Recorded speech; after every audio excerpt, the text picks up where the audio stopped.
Hello, my name is Cameron DeCurno, and I'm an intern with the Prince Mohammad bin Fahd program at the University of Central Florida, and today I'm interviewing Dr. Thomas Crisman, a freshwater ecologist and a professor in the School of Geosciences at the University of South Florida in Tampa. He's also a Jefferson Science Fellow at the U.S. Department of State. He has over 40 years of experience in the ecology, management, restoration, and conservation of lakes, wetlands, and streams in Florida, Latin America, Africa, the Middle East, and the Balkans. Dr. Thomas Crisman, thank you for joining me today. Thanks for having me. Can you tell me more about being a freshwater ecologist? Okay, it's really an extremely broad field. My own work is involved with the ecology, conservation, and management of waters and the organisms that live in it. But it could be anywhere from plants to animals to chemistry. So it's an extremely broad field. Okay. And how did you get involved with doing that in the Middle East region? I started life listening to shortwave radio when I was a kid and got turned on by the world and really wanted to be a career diplomat. But I didn't do that because Georgetown was too far away and too expensive. Mm-hmm. So I went and became a zoologist and a geologist, and then put that together eventually to become a paleolimnologist. So I would do reconstructions of what lakes were like in New England 12,000 years ago. For 30 years I taught at the University of Florida in engineering, and so there's a pattern here. You have to be increasingly complex, increasingly diverse in what you're doing. It's no longer a time to be siloed where you're going to be just doing one thing, zoology, or there are a million biologists and zoologists out there. So I got involved with the Middle East through the State Department about 30 years ago when I became a board member on the U.S.-Israel Binational Science Foundation, where we give out about $13 million a year in joint grants. I have now, as of this year, I'm off the board after 21 years of serving, longest person ever. But the more I was there, the more diverse my interest became, and the next thing I found myself in a variety of countries looking at what are the water problems, what is the water quantity, and especially what is going to be the future of water supply and demand. These are the hard predictables because we don't know what the heck is going to happen to the supply because of climate change. Mm-hmm. Each country in the Middle East has a different approach to water management. Some are terribly not sustainable, and some are going to be sustainable, and we can talk about those. But Islam is very clear on how you manage water, and the difference is that countries are not following what Islam says. They're into private ownership of water, they're into allocation and craziness. So I think they need to pull back and start thinking about how to approach water. And so when you look at the issues in the Middle East today regarding water, what are some of the main challenges? Main challenges are that populations are moving to cities, populations are increasingly poor, water has to be purchased, it can no longer be a free entity. There's a lot of irrigation in wastage of precious groundwater that has been there for 12 or so thousand years. This is old water, and once it's gone, it's not going to be recharged.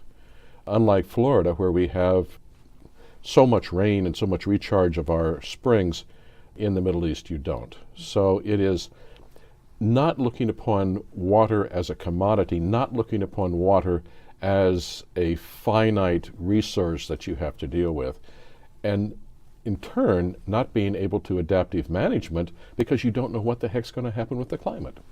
And so in regards to like the use and the management, is it similar today to as it was maybe like 50 years ago, or has the consumption increased? It's increased.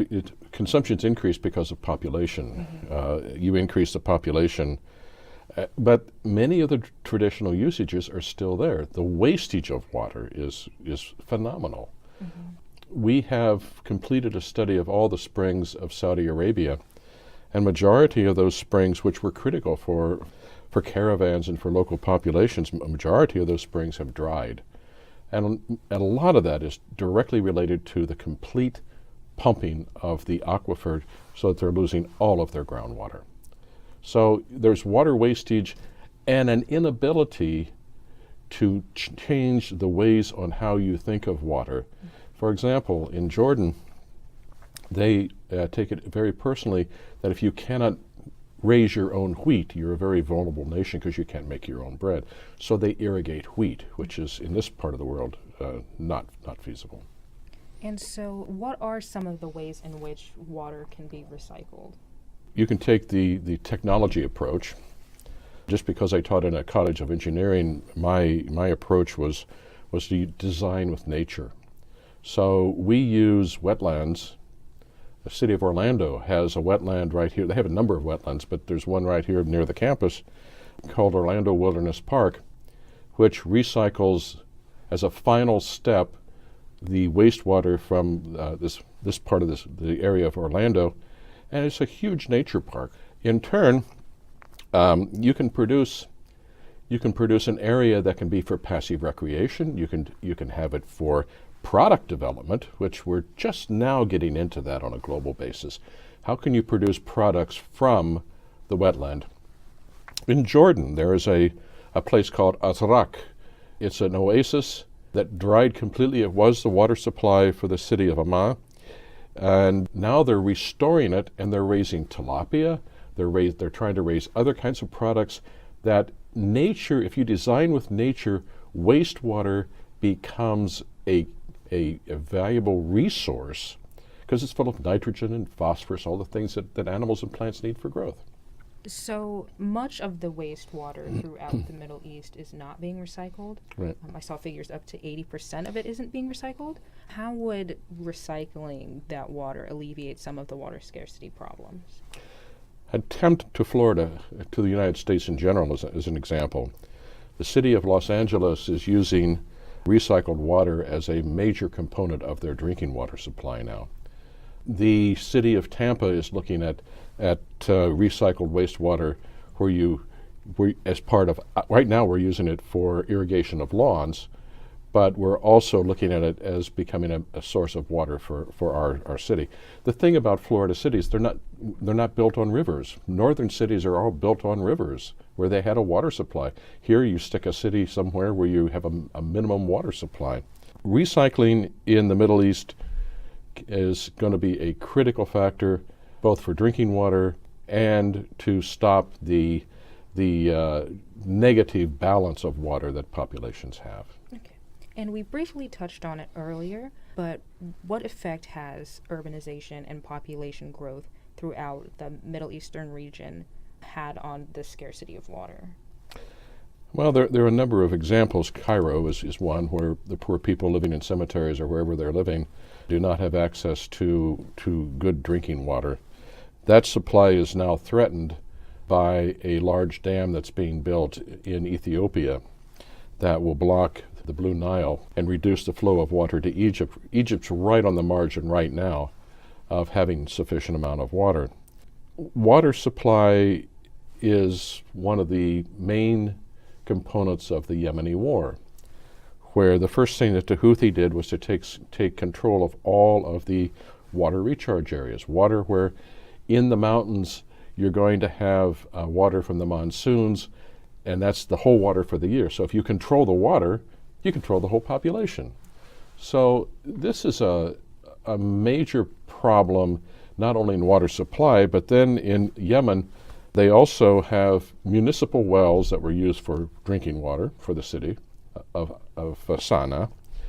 But then profiteers came in and put new wells on the outside of those wells that are more efficient, and so they're sucking up water that the city can't suck up, and they're selling it. So the only choice that people have is to either use water that has major problems, or they're going to be paying for water. In the case of the Middle East, once you start having a scarcity of water and a reduction of flow of a spring, you start running into potential problems from public health. Anywhere from schistosomiasis to malaria to dengue, these are all going to be problems that the populations can pick up because now they're being forced to drink water that is completely substandard.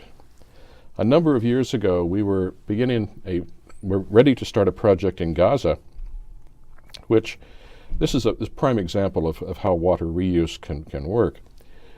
We The city of Gaza's sewage flowed into a wadi and directly into the sea.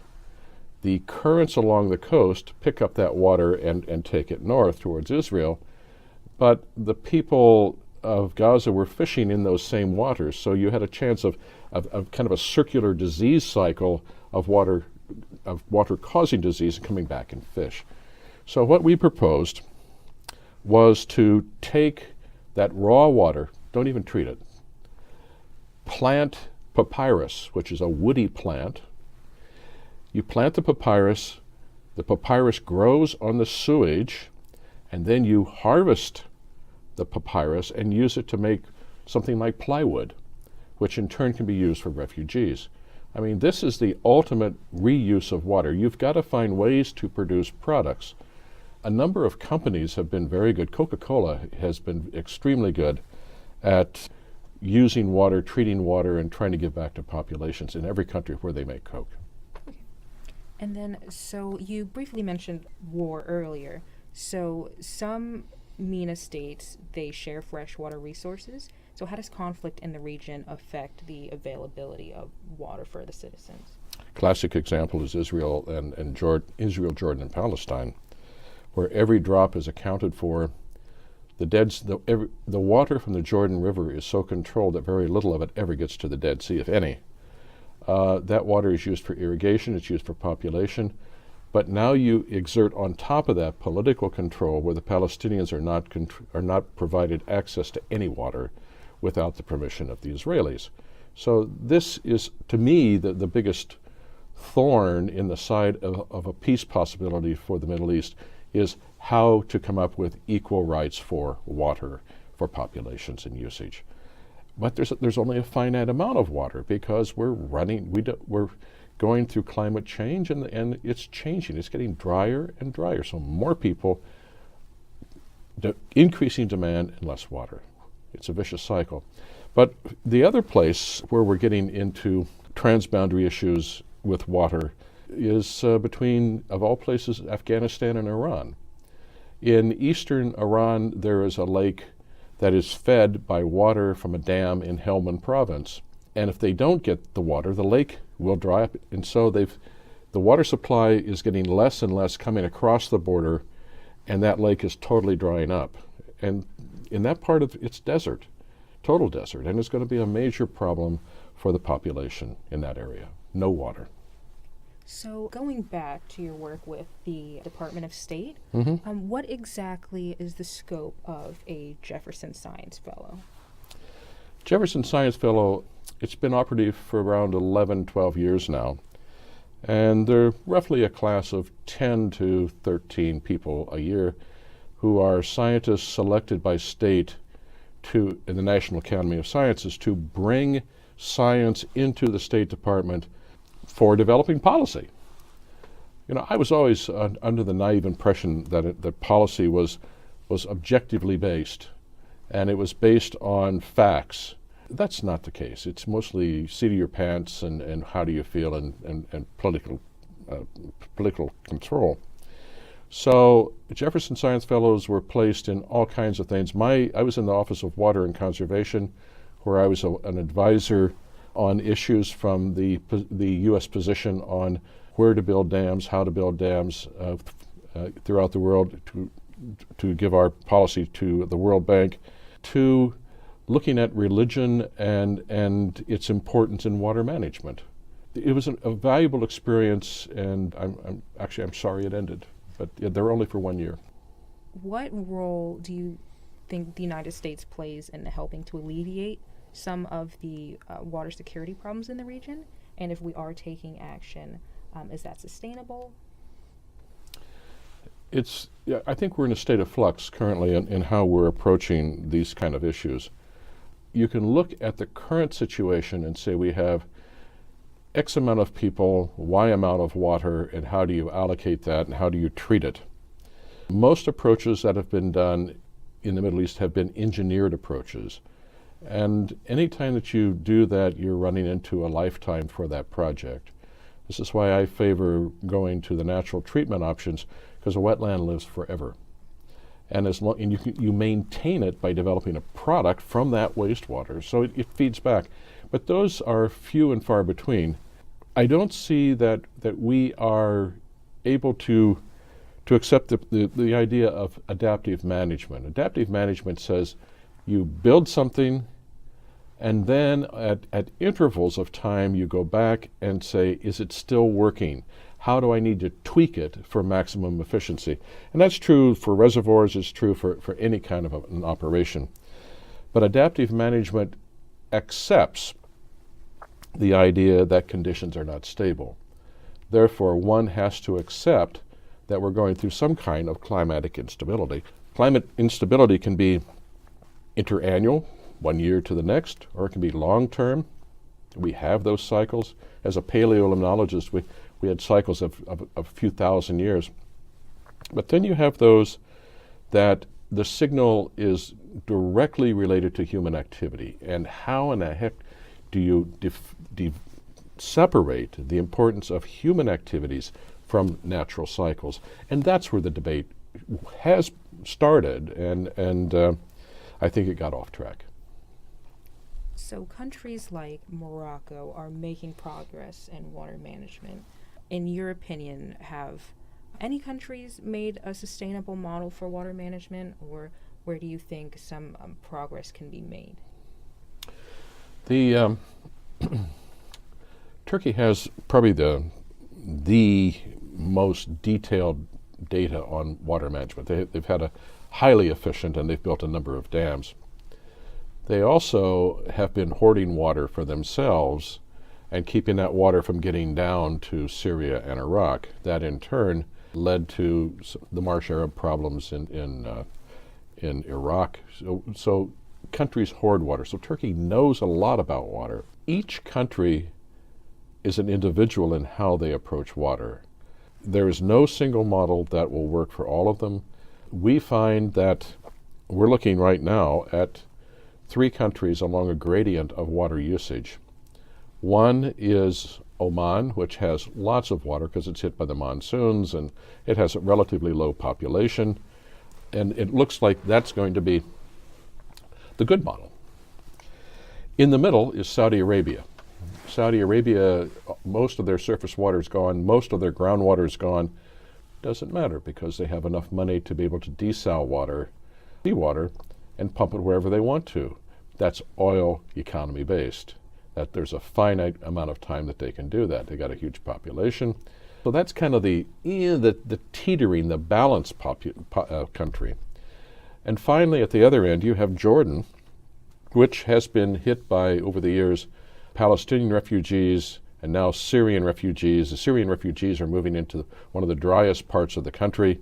How do you get water to those people has been a major headache. But Jordan is pumping groundwater at the rate of what it has taken 20 years to accumulate in the ground.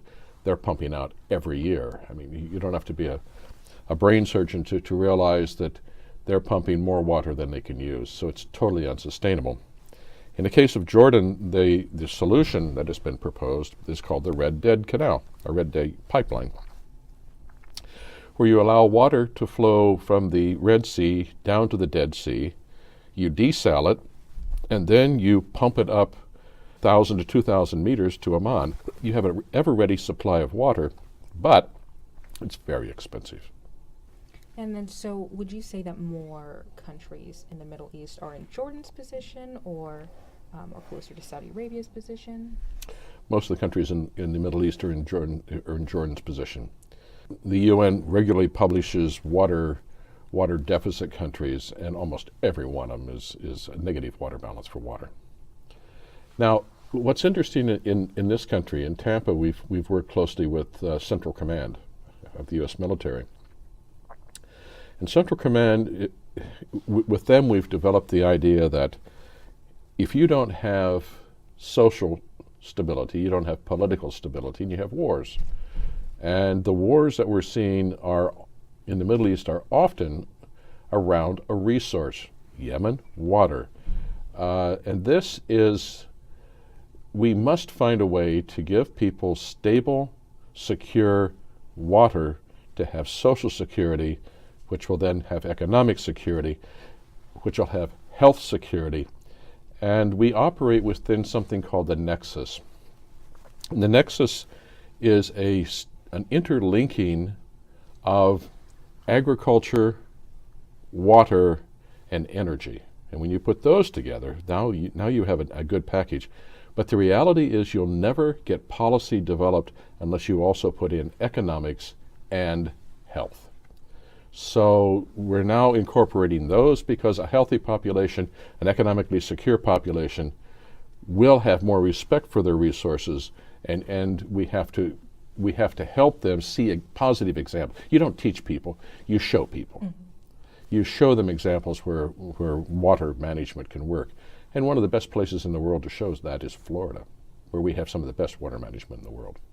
So what do you think citizens of the MENA region can do in their everyday lives and routines to reduce their water consumption or to conserve water? I've worked in Africa for 30 years, and in Uganda, a kid will be sent maybe 2 miles to go get water, and they'll bring it back on their head and give it to the mother. The mother, in turn, first uses it for cooking, and then that water goes to washing the dishes, and then that water is poured on the floor to clean the house, and then that water is swept out the door for the vegetables. And so we must not think of people as not having indigenous knowledge on how to manage water. These people have it. It's a matter of getting them to talk among each other. In Yemen, what are you doing? In Tunisia, what are you doing? And if people-to-people projects are really the way it's at. And the other thing, which we've been operating through an organization in Greece that I called the International Balkan Environment Center, where we're using satellites for precision agriculture. And that you can take a whole region, you can photograph it, and you can see where water is needed and then do drip agriculture. It's very, very elaborate stuff, but you don't have to get on the ground, which is expensive. And there are a number of projects in northern Morocco where they're working with villages with precision agriculture. I think Morocco is going to be a great example. And so you mentioned the Coca-Cola company earlier and their efforts to conserve water in regions throughout the world. Are there other private sector companies that have been doing sort of similar things? There are, but I think Coca-Cola is the leader from everything I see, where I don't know if it's all countries, but I know it's many countries. For every liter of product produced, they also have a liter of water for public consumption. I mean, this is tremendous. Coca-Cola also has, in the countries where they're working, they have some of the best models on the availability of water, the uses of water, and projections of water quantity over time. And so you've done a lot of research on waterways and freshwater sources in the state of Florida. What do you think are some parallels between the use of water in Florida and which can be applied to the MENA region? You would look at it on the face of it, you say, well, it can't be. Florida has nothing because we have so much rain. Mm-hmm. But our rain, we also have a very dry season, and our population increases very highly during the winter when we have foreign tourists coming in, and we have snowbirds coming down to spend the winter. That's our dry season. That's when we have the least amount of water. So it's feast or famine for us. But what we can submit as a model for the world has to do with how to store, process, and use water in the most efficient manner. And we've got a heck of a lot of knowledge with that. And then for my last question, what is your advice for people trying to enter the field of ecology? What have your experiences taught you? If you want to, anybody can become an aquatic ecologist, and you could go out and study a local creek or lake, whatever. But if you want to apply that internationally, you have to start realizing that you can't do it with your discipline alone. You can't be siloed. And as academics, we tend to think, I'm a sociologist, I'm a zoologist, I'm a psychologist. And you don't want to think beyond those realms. But in reality, if you're going to apply science, it has to be a community-based science for it to be most effective.